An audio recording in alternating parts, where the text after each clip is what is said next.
Azken entxegoa egina dago, Aspaze eta Gipuzkoako argazkilarien elkarteko kideen eztarriak bero daude. Bihar Donostiako aste nagusiari hasiera ematen dion kainoikadan parte hartzeko. Bi elkartek ospatu berri dituzte urteurrenak, batzu eta besteentzat ohorea da festa hasierako ekitaldian parte hartzea. Guretzat, Aspaze Gipuzkoarentzat oso garrantzitsua da. Da opari bat eta errekonozimendu bat. Argazkilarien elkartea, 200 bazkide baino gehiagorekin erreferente da Europa osoan. Gaur egun izango da handiena estatuan, estatu mailan handiena izango da. Urtean zehar hainbat ekitaldi egin ohi dituzte eta argazkigintza maite dutenentzat topaleku da.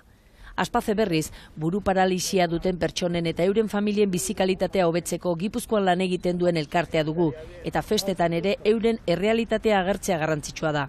El visibilizarnos, como ciudadanos que también somos, de Donosti. Horrexegatik astoratu xamar dabil egun hauetan Aspaze familia. Pizkat orduri bai, igual bai, baina bueno, ondo, bai, naturalki bai. Eskertza hitzak izan dituzte guztiek udalarentzat eta bilbide hau euren alboan egiten ari direnentzat. Batzuek berdintasun aldarrikatu dute festa hasierarako. Que la gente nos viva como iguales, que vea más allá de la silla.